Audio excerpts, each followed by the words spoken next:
રસી નિર્માતાઓ અને વડાપ્રધાન શ્રી નરેન્દ્રભાઈ મોદીની આગેવાનીમાં કેન્દ્ર સરકારના પ્રયાસોને કારણે આ શક્ય બન્યું છે. આપણે 3 તબક્કાઓમાં આ રસીકરણ અભિયાન ચલાવ્યું છે. પ્રથમ તબક્કો આરોગ્ય કર્મચારીઓ માટે, બીજો ફ્રન્ટલાઇન વર્કર માટે અને ત્રીજો તબક્કો 45 વર્ષથી વધુ ઉંમરના તમામ નાગરિકો માટે. ગુજરાતમાં જનતા જનાર્દને આ 3 તબક્કામાં ખૂબ ઉમળકાભેરો પ્રતિસાદ અને જાગૃતતા દાખવીને રસીકરણ કરાવ્યું છે. આના જ પરિણામે ગુજરાત જેમ અન્ય બાબતોમાં દેશનું માર્ગદર્શક અને અગ્રેસર રાજ્ય છે, તેમ કોરોના સામેના જંગમાં પણ દેશભરમાં અગ્રેસર રહ્યું છે. હેલ્થકેર વર્કર્સ, ફ્રન્ટલાઇન વર્કર્સ અને 45થી વધુ વયના વ્યક્તિઓ એમ આ 3 તબક્કામાં ગુજરાતમાં કુલ વસ્તીના 18.3% એટલે કે 1,20,00,000 લોકોના વેક્સિનેશનથી દેશના ટોપ સ્ટેટ્સમાં ગુજરાતે સ્થાન મેળવી લીધું છે. સાથીઓ, અત્યાર સુધીમાં 95.64 લાખ વ્યક્તિઓને કોરોના રસીનો પ્રથમ ડોઝ અને 21.93 લાખ લોકોને બીજો ડોઝ અપાઈ ગયો છે. આ 3 તબક્કા માટે અત્યાર સુધીમાં આપણે 1,27,75,000 વેક્સિન ડોઝ ભારતની કેન્દ્ર સરકારે આપણે આપ્યા છે.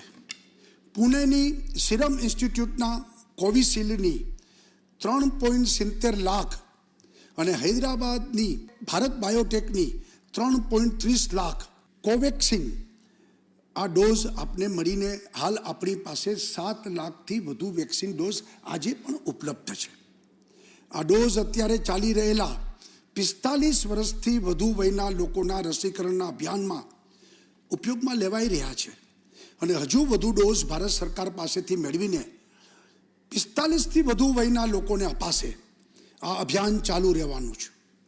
ભાઈઓ બહેનો, હવે પ્રધાનમંત્રી શ્રી નરેન્દ્રભાઈ મોદીના માર્ગદર્શન અને પ્રેરણાથી ભારતમાંથી કોરોનાને દેશવટો આપવાની નેમ સાથે 18 વર્ષથી ઉપરની વયના તમામ લોકોને વેક્સિનેશનનો ચોથો તબક્કો 1 મે પછી તબક્કા વાઇઝ શરૂ થવા જઈ રહ્યો છે. ગુજરાત સરકારે પણ નિર્ણય કર્યો છે કે 18 વર્ષથી ઉપરની વયના જે લોકો સરકારી રસીકરણ કેન્દ્રો ઉપર જશે તેઓને વિના મૂલ્યે રસી આપવામાં આવશે. ગુજરાતને લાગે વળગે છે ત્યાં સુધી આપણે આ ચોથા તબક્કા માટેની તૈયારીઓ પણ લગભગ પૂરી કરી દીધી છે. એમાં પણ આપણે ટોપ ઉપર રહેવું જ છે. જનજાગૃતિ, રાજ્ય સરકારના સક્રિય પ્રયાસો, સૌના સહિયારા પુરુષાર્થથી ગુજરાતમાં ચોથા તબક્કાના રસીકરણ માટેના તારીખ 28 એપ્રિલથી શરૂ થયેલા ઓનલાઈન રજિસ્ટ્રેશનમાં પણ વ્યાપક ઉત્સાહ જોવા મળી રહ્યો છે. ગઈકાલે 4 વાગ્યાથી કેન્દ્ર સરકારની કોવિન વેબસાઇટ ઉપર 18 વર્ષથી વધુ લોકો માટે રજિસ્ટ્રેશનની કામગીરી શરૂ થઈ. ત્યારે 1 કલાકમાં લાખો ઉત્સાહી યુવાનોએ રજિસ્ટ્રેશન કરાવવા માટે આગળ પણ આવ્યા. વધુ ટ્રાફિકને કારણે થોડા સમય માટે કામગીરી બંધ પણ રહી હતી, પણ ત્યારબાદ ફરીથી રજિસ્ટ્રેશનની કામગીરી સારી રીતે ચાલી રહી છે અને ખૂબ જ ઉત્સાહજનક આ બાબત અને ઘટના છે. રાજ્ય સરકારે 18 વર્ષથી ઉપરની વયના લોકોના રસીકરણ માટે પહેલાં 1.5 કરોડ ડોઝની વ્યવસ્થા કરી હતી. હવે વધારીને 2.5 કરોડ કરી છે. પૂનાની સિરમ ઇન્સ્ટિટ્યૂટને કોવિશિલ્ડની વેક્સિનના 2 કરોડ ડોઝ માટે તેમજ હૈદરાબાદની ભારત બાયોટેકની કોવેક્સિન રસીના 50 લાખ ડોઝ માટે રાજ્ય સરકારે ઓર્ડર આપી દીધા છે.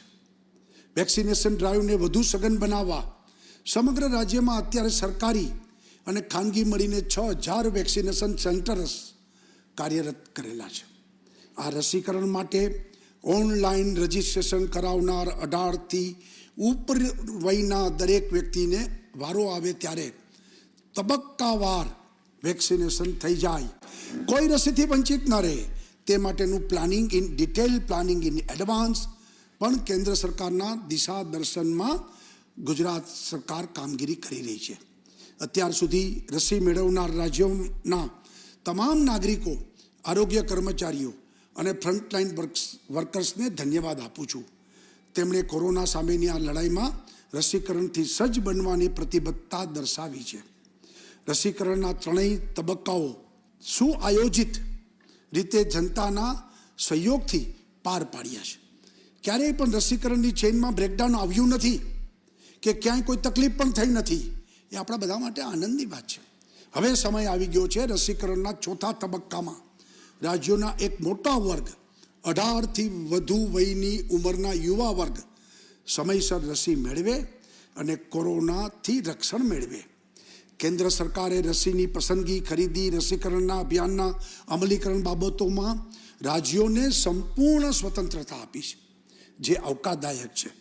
હવે રાજ્ય સરકારો પૂરતા પ્રમાણમાં સમયસર રસી મેળવીને રાજ્યની 18થી વધુ વયની જનતાનું સંપૂર્ણ રસીકરણ સત્વરે કરવા માટે કટિબદ્ધ બની છે.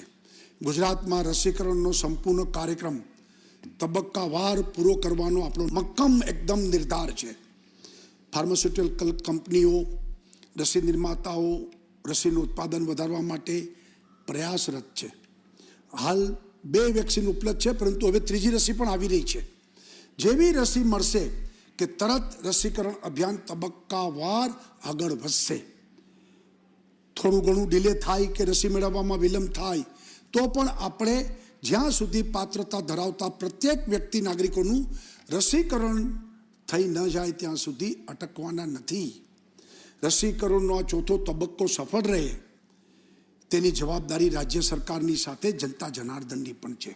હું રાજ્યના મુખ્યમંત્રી તરીકે 18થી વધુ વયના સૌ યુવા સાથીઓને અપીલ કરું છું કે તેઓ વેક્સિન માટે ઝડપથી ઓનલાઈન રજીસ્ટ્રેશન કરાવે. 1 મેથી આવનારા 15 દિવસોમાં જ જ્યારે આપણી પાસે રસીનો જથ્થો ઉપલબ્ધ થશે, રસીનો જથ્થો ઉપલબ્ધ કરાવવા માટે સંપૂર્ણ મહેનત કરી રહ્યા છીએ અને મને શ્રદ્ધા છે કે ઝડપથી આપણા હાથમાં રસીનો જથ્થો પણ આવી જશે. ત્યારે 15 દિવસમાં જ આપણે સમયબદ્ધ રીતે રસીકરણની કામગીરી શરૂ કરી દેવાશે. અત્યાર સુધીમાં ગુજરાતમાં જે રીતે કોઈ પણ અવ્યવસ્થા વગરની રસીકરણની કામગીરી થઈ રહી છે, હવે તે જ રીતે 18થી વધુ વયના લોકોના રસીકરણનું અભિયાન સુવ્યવસ્થિત રીતે પાર પાડીને આપણે ગુજરાતને ફરી એકવાર અગ્રેસર બનાવીએ. જય જય ગરવી ગુજરાત. ભારત માતા કી જય.